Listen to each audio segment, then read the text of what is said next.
Davonte. How you doing, Jeff? Thanks for joining us. So tell us a little bit about yourself, Davonte. My name is Davonte Moore. Work out the Detroit market. I'm actually an agent on Jeff's team.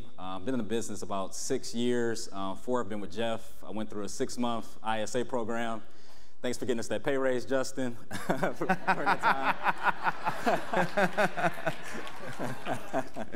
Yep, so that's pretty much it. So awesome. Yep. And you spent a couple years on your own. Yes. And then 4 years with us, you said? Correct. Yep, good. And so in 2022, you closed 47 transactions? 46 units. 46 transactions, okay. But that was a pretty significant increase because in 2021 you closed 31. Correct. So how did you go from 31 to 46 in 1 year? It was essentially actually finally listening to you talking about the database plan. So I did the 4 mailers, called my clients quarterly, text them quarterly. Whenever I saw they had a birthday, text them. Every major holiday, I texted my clients. And then also, our company, we do VIP boxes for the clients. So every month or every quarter, I would send those out too. So So you just accepted with blind faith because you heard the stories of me never accepting it, but obviously you're seeing other successes around using it and working. So here we are putting a lot of effort into making it easy for our agents to take advantage of it, and you just went in on it. Yep, just went in on it. And because, you know, 31 to 46, I mean, I'm not great at math, but that's a pretty significant increase, like 35, 40%. So you went all in on the database, and what did you experience aside from the closed transactions? What did you experience in the relationship with your clients? Well, I thought originally it was a mindset thing that they didn't want to hear from me. So it was actually pretty cool. Like they would text me if they just had a baby or they got a new car or something. Like so, they feel like family now that I reach out to them so much. Yeah, that's cool. Well, once you started sending them the database boxes, every time something happened in their life, they wanted to let you know so you could send them a gift. Yep. So that worked out. So talk to me a little bit about one other thing that you said in our prep call was between 2021 and 2022, you got more intentional with your morning routine. Yeah. Now, you're a pretty disciplined person from my observation and working with you for the last 4 years. Talk to me about how you got better with your morning routine.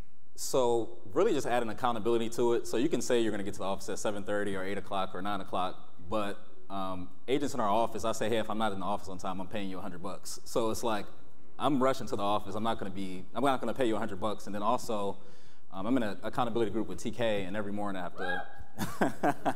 I have to, you know, show that I'm in the office when I said I'm going to be in the office. So, so just 2 layers of accountability. So you added accountability to get in the office. Now, what is the value of being in the office in your mind? It's just pretty much you actually work when you're in the office. You know, when you're at home, you got the luxury of doing laundry or, you know, nobody's watching you. And so it's pretty much just another layer of accountability just being inside. And then you're seeing other people succeed on the phones and other things like that. So it inspires you. It's contagious. So what does your morning routine look like today? So I wake up around 5:30, work out, or I read a book, a few pages of a book, pretty much like your morning routine. And then in the office by 7:30, pulling the expires in the morning, and then just hitting the ground running at 8 o'clock. So you're in by what time? 7:30. 7:30. Yep, 7:30. So you take the 7:30 accountability call from the office. Yes. Yep. And then from 7:30 to 8 o'clock, what happens? For that, I chant my scripts and then just pulling the numbers for the day. Getting prepared, getting the list in order. Correct. And at 8 o'clock, you hit go. Yep, I hit the dial button. And then what happens?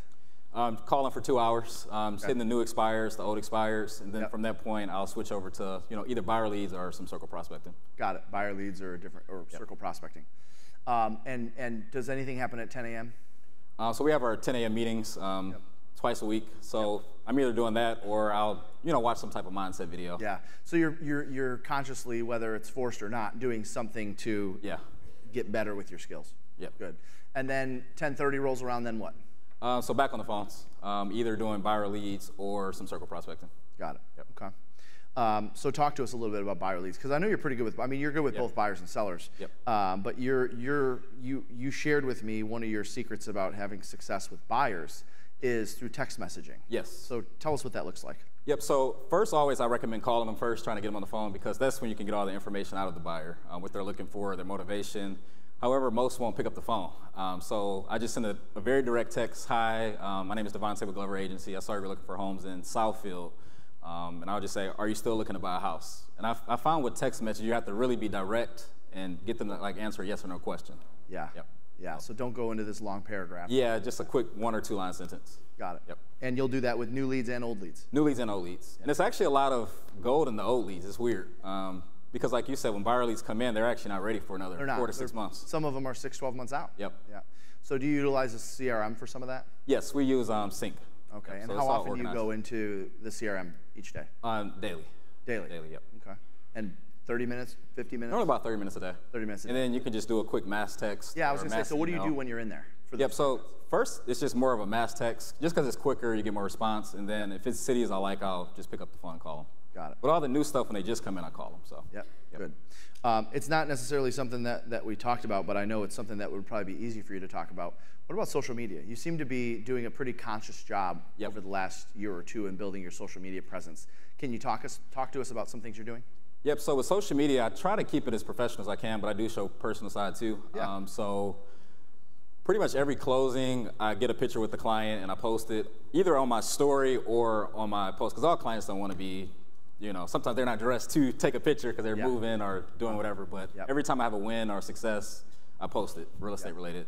And then I go out to eat a lot and basketball games, so I try to post that on my stories a lot too, just to keep it engaged, because people don't want to look at, you know, just houses real estate over and over and over again. Yep. Do you utilize the social media calendar and the stuff that Alana put together, our marketing director? Yep, I do look at that. Yep, and use it. What are some things from that you utilize?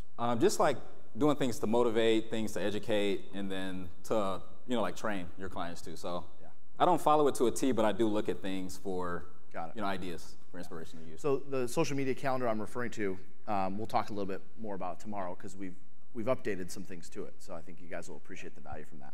So one of the things that you shared with me on our call, Davonte, was you've had a couple breakthroughs in your business, starting with going from 19 transactions to 31 from 2019 to 2020, and then your very first breakthrough was, you know, you're basically almost got out of the business because you only sold 4 homes your first year. So let's start with that one. Talk to us about that first breakthrough. What took place? So the first breakthrough was just kind of like, my parents were like, man, what are you doing? Like, you're going to have to either make this work or go get a job. You know, you're not about to just live in my basement and be a, you know, be a bum. So, so the next day I just kind of went to the library. I'm like, well, I don't want to give up real estate. And I see Jeff has this program. I can make a couple of $1,000 or whatever it was. You know, you heard rumors about what you paid. So I'm like, okay, I'll try that and let's see if it works. So just doing the 30 days. Like if you're thinking about to get out the business, just extend another 30 days. So when you're having that thought, just figure out a way to make it another 30 days.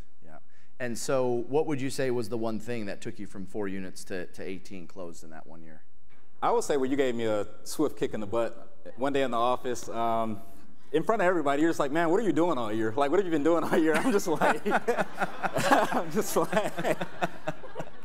and it was uncomfortable at the time, but it was just, well, it got I think me going. What was happening is everyone was making calls and you were researching in the MLS. Like, I think I might have said to you, what are you going to do when they don't answer? Like, well, I didn't think about that. I had to research this. Exactly. If they don't answer, who cares? Because I'm a super analytical, so I like to know everything about the house, who I'm calling, that type of stuff. But I would say being intentional about prospecting the expires and then holding an open house every weekend consistently. That was your first breakthrough. Your second breakthrough was 2019 to 2020. You went from selling 19 homes to 31 homes. What was that breakthrough? It was just more so just the consistency of keeping those activities to expires and then the open houses. Did you put any extra time or effort into your skills? Because obviously once you get to the 18, 19 units, you know, and a lot of us were there at one point in time, you have to go through that breakthrough of getting better with your skills. So what kind of intention did you put around that? So that was Role Play Daily. It's a few role play partners I had in here too that I saw, which is cool, and they're doing successful. But role play every morning at 7:45, and also script writing every day for like 4 months straight. So role playing every day at 7:45 and script writing. Every day for how long?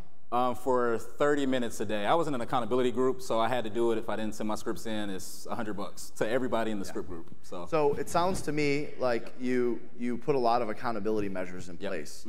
Why did you do that? It's because that's what you talked about. You did, and it's not even about losing the money. It's just to another person, you're not doing what you're saying you're going to do. It's not even really about the money. It's just the, you know, it's embarrassing to not. Correct. Yeah, you told someone you're going to do something. Do something. Love that. Last question, Davonte. Same question I asked everyone else. I'm sure you get solicited all the time. Oh, you could make much more money on your own than on Jeff's team. Why don't you come check us out? Why do you stay? I stay just mainly because of the accountability and then also the exposure. Like every year I'm being exposed to something new with you, whether that's in our personal life, with, you know, like I never sat courtside at a basketball game before. I'm like, wow, this is amazing. It inspires you. Yeah. And then just meeting people at events like this, like every year, new top producers coming and hearing more things. So. Well, the exposure is important in any market, especially the next one, because, and I'm not necessarily saying just exposure to me, but for everyone in the room, getting exposure to people that are doing things at a higher level and constantly getting in situations where you're a little uncomfortable because you've never been in it before, right? Reading books that make you uncomfortable, going to events that, you know, maybe, oh my gosh, where do we go? Where do we sit? Can I walk over there? Is that bar open? Are we allowed to go over there? Or, you know, where do we park? Oh, I get to park right next to the building. You know, those are all things that get you around other people that are succeeding at a high level in any field, which we can learn a lot from, right? Awesome. And the last thing too, when I see people leave our team, their production, like the second year just cut in half, and then after that it's even worse. So it's like, it's because you missed that accountability, that layer of accountability. Well, there's a lot to that, but certainly I appreciate you being with us. All right, let's hear for our panelists. Nice job, guys.